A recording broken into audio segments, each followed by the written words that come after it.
Hi, it's Tom from bkmnutrition.com, and today I want to talk about shift work and managing meal prep and calories and say fat loss diets around shift work. Now, shift work can be in a factory, it can be in an oil rig. I've worked with people on oil rigs. I've worked with people who are cabin crew in planes and are flying across different time zones.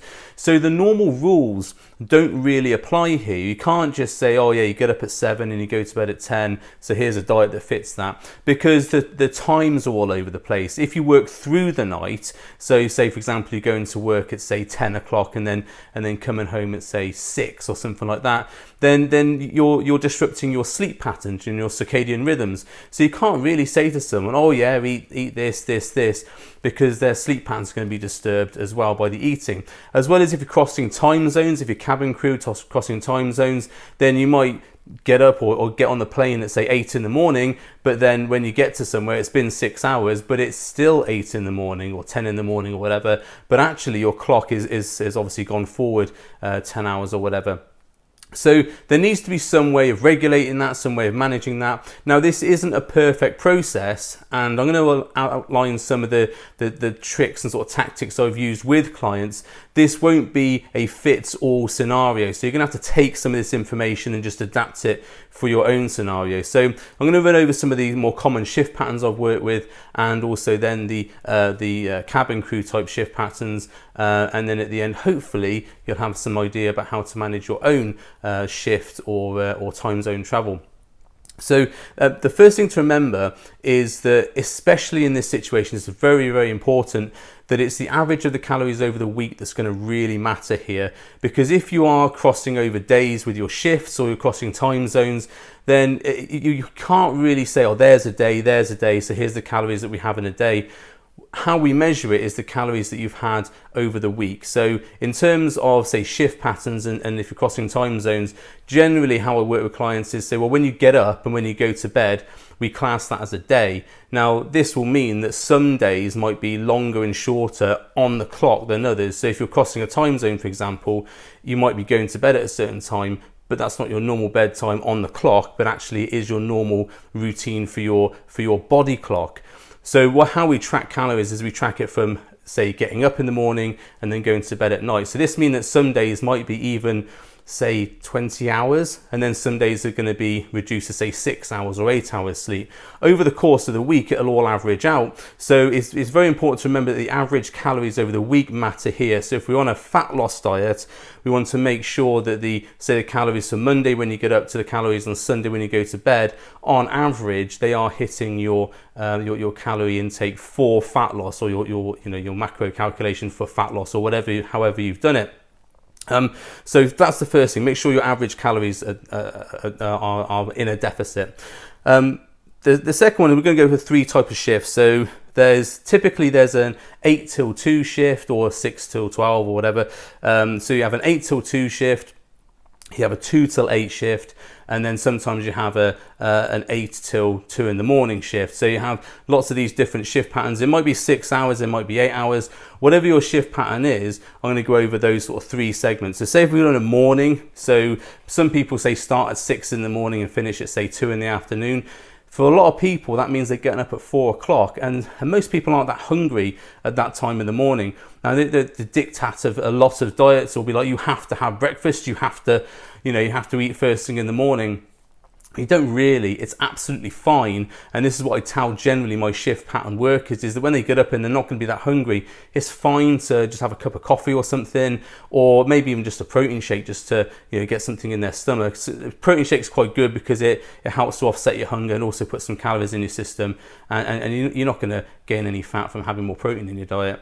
And so what we do is we go to work, we work a few hours, and then generally you're going to have a break, and that's when you have your breakfast. So you might have your breakfast at say 10 or 11 or something like that. So that's perfectly fine. You don't have to have breakfast to facilitate fat loss.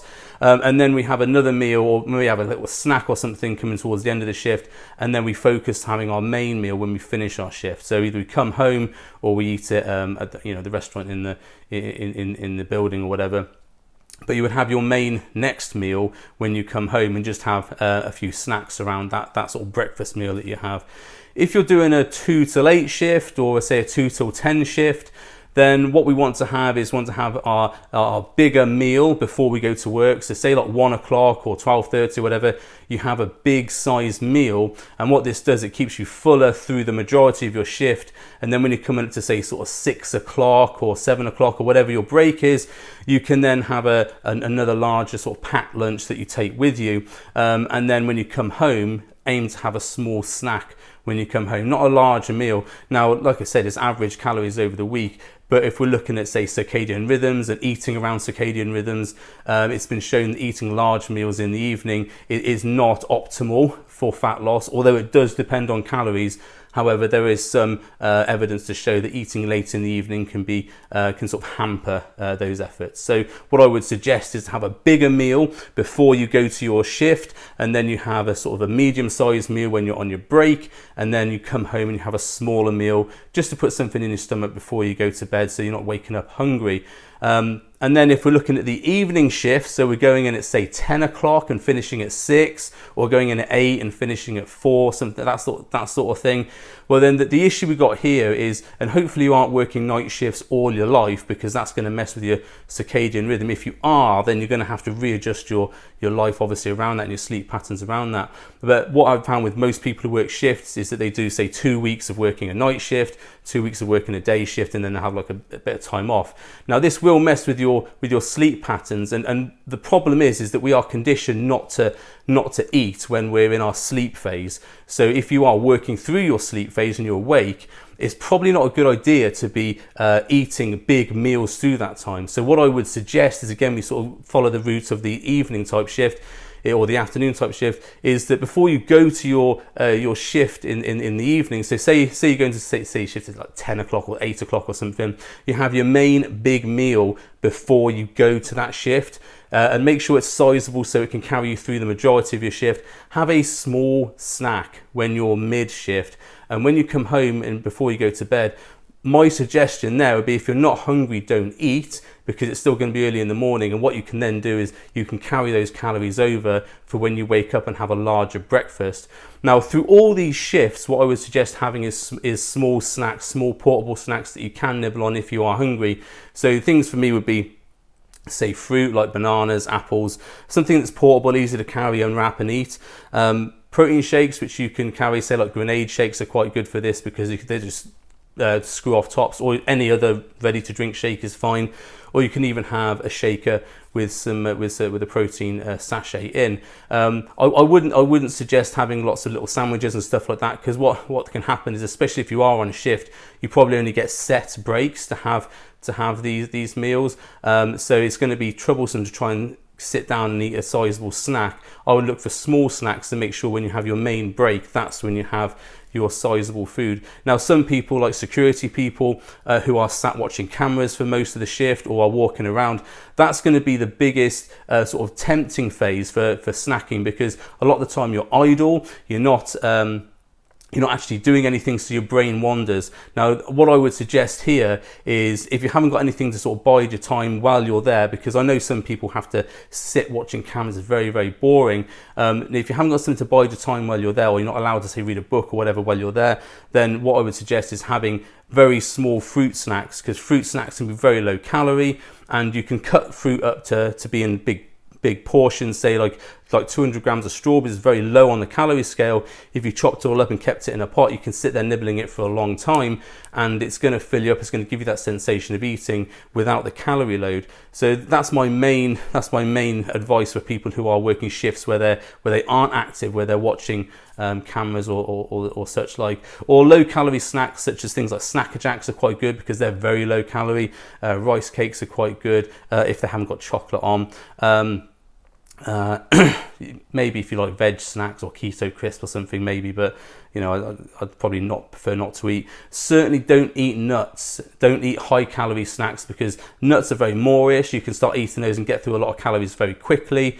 Ideally, what I would suggest is not having any food on your table or in your desk drawer if you can help it. When studies have been done on this, they had 3 cohorts. They had one person or one group with the snacks on their desk in front of them. They had another group with the snacks in their drawer, so they had to open the drawer to get them.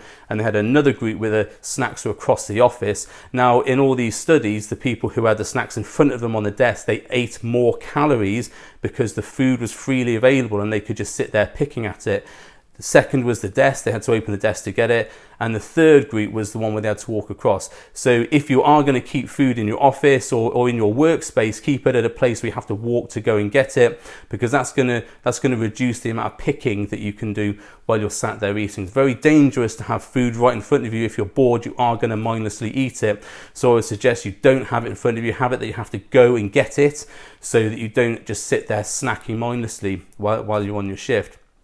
So I hope that's helped. The final thing is obviously about cabin crew. I have worked with cabin crew before, and the way we work this, if they're crossing time zones, is we work from the time they get up to the time they go to sleep. The time zone really is irrelevant. What we tend to work in is we tend to keep them in the time zone that they started in. So even if if you're starting from London and you're flying to New York, you're going to cross a time zone which is, I think, is about 8 hours or 5 hours.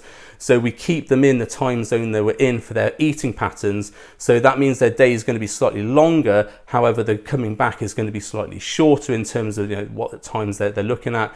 Again, it's the average calories, and that's what we're looking at. And certainly the cabin crew I've worked with, what we've done is we said we need to allocate off of reserve calories. Now, I have done a video on reserve calories. I'll put that in the end links if you want to watch it. Reserve calories, especially if you're on shift and especially if you're on time zone crossing, is really, really important because it allows you to dip into extra calories, which won't put you over your calorie deficit and will keep you in a calorie deficit, but allows you to eat more food. So I'll put the video, I'll link it at the end so you can have a look at that. I hope this has helped. Obviously, I can't cover every eventuality in this, and I can't cover every shift pattern. That's something I would do on a one-to-one basis to look at individual patterns and create a diet which is bespoke to that. But I hope that you've got some ideas about how to maybe factor your day a little bit better, and so you not end up snacking all the time and overeating if you're sat at the desk for a long period of time.